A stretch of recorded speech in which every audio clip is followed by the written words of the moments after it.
Rise of Industry, trains. How to use trains in the video game Rise of Industry. So I already have a train connection. I'm going to show you how to do it. It's very easy to do. You need to have a warehouse. So I am going to build my warehouse right here.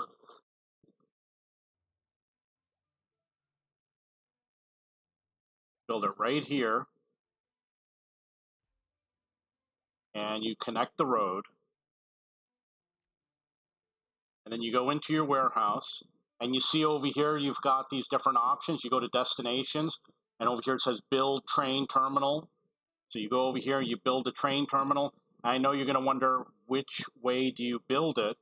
You need to build it with, you see over there, there's a little green and red sign. That's where the trains come out of.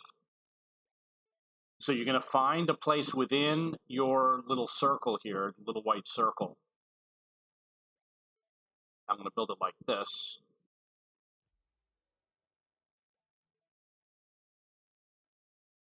And you don't really need to complete the road immediately. It's not that big of a deal. But over here, you'll notice that there's train tracks coming out. And you've got two trains, and it's drawing a line between your warehouse and your train depot. And then you got to build a connection to the track. But I'm just going to do a basic connection going like this and like this.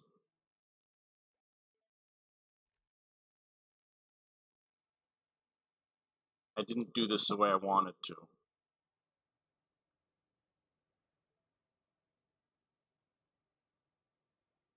Okay. So one of the issues you're going to have is that you don't want to cross the track like this. And the reason why is because the trains will go on any track that they find. You have to be the one to make sure that this track connects to the right track. If you cross over, it'll go on the wrong track. You don't want it to do that. I've seen it happen, and it slows the trains down. It will still work, but they'll just run slow. So you're going to connect this like this, and then you're going to connect this down.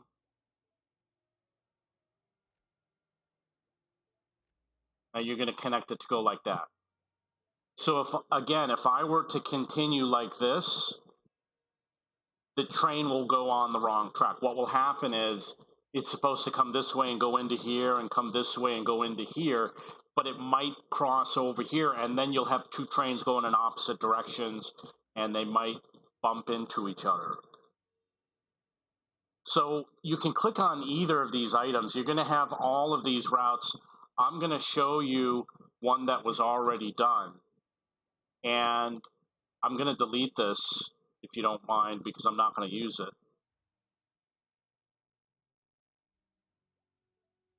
Very easy to delete. And we'll check out a train station that's already here.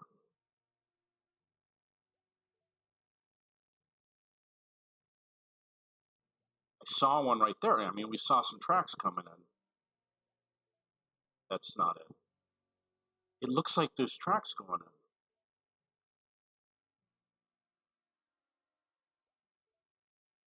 I mean, that's a train station right there. Okay.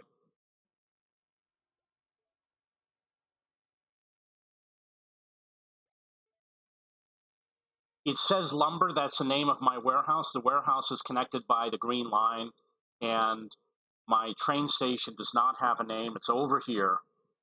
What you're going to notice is that with your different products, it has warehouse, which is a vehicle, a train terminal, a boat depot, and a Zeppelin field. And it keeps saying not available, and that's because it's going to a factory.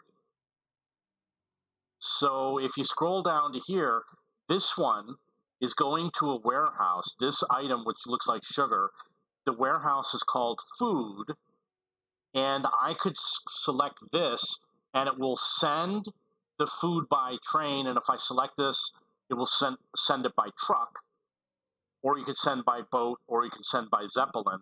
And over here, you see how it says currently sending 1 unit?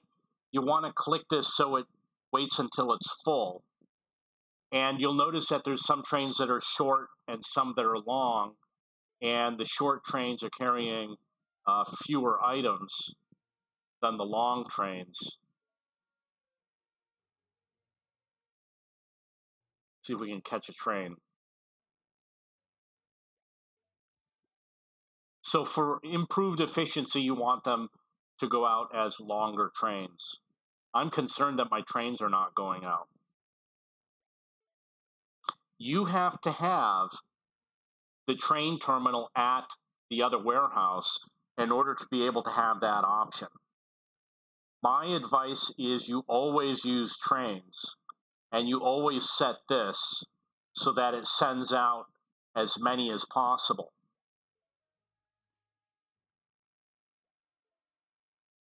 You're going to notice over here it says max sent, min kept. That means that if there's a limit of 99 in storage, the maximum sent you could put it, right now it's at infinite. And then the minimum kept, you can keep a minimum here in case you want some at the local location. That's basically how the train system works. And you can see I set it up wrong the first time. You're going to want to go and set all of these. The trains go out automatically. You don't have to do anything.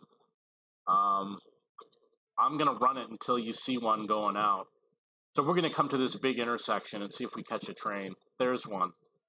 So that's the train right here.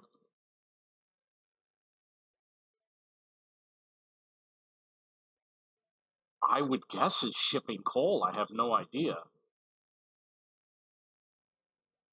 It looks like you cannot select the train, but that is how it works. So on the return trip, you're going to see that it's not carrying anything on the return trip. As far as I know, it doesn't do that. I don't know. I'm sure that if you have something on the opposite end that has to be shipped and you configure it for a train, I'm sure it will, but you're going to see a lot of empty ones.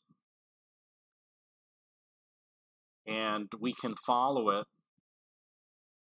Click the button to follow it. Why didn't it follow it? Okay, maybe I did it wrong. You should be able to hit this and then follow. Yeah, there it is. So you can see where it's going to. And you can see I try to use the butterfly wings on my system. If you do not do a bridge, they will slow down if they have to cross another train. And I believe I saw another train coming out over here. I guess not. There's one. Which I didn't see where it went. Okay, so that is how trains work. They are more efficient than vehicles. The capacity, somewhere there's a chart. I saw a chart somewhere that showed the capacity. They're far more capable. Like you can bring like 10 to 13 items with a train, but with a truck, only like 3. Not as flexible. For example, with the vehicles, you can wind them through complicated roads and through buildings, but with trains, you really can't do that. And with a road, you only need to use one tile and you can make a road going both ways. With trains, you have to do, you could do one way, but they'll go slow. You're probably going to want to do it both ways. And you don't need to build bridges with roads, but with trains, you really should. Otherwise, like I said, you're going to start having traffic jams. They go very, very slow. You're not going to be happy with the speed when the trains cross each other. Okay, so you have to build a train at a warehouse. And what's going to happen is, I'll use the example of this warehouse. I was lucky to be able to build the train station. But what probably happened was I probably deleted my farm in order to build that train station. So make sure you plan ahead when you build your warehouse. Here's a train coming in right here. And there's going to be gaps in the space that you don't have with roads because of the way the trains turn. You can't turn at a 90-degree angle. It has to be a 45-degree angle. So you're going to have little wasted space, which is where you can put things like a water siphon can fit in here. Not much else. Obviously, there are other things that can, but the water siphon, which is right over here, is a water well, can fit in here. But there's really not going to be much that can fit there. Okay, so that's everything you need to know about trains. If you have any questions or comments, please post below. Don't forget to go to my forum at cheapbooks.cc. There is a section in the forum for this game, which is Rise of Industry, where I explain other aspects about playing the game. If you have any questions or comments, please post below.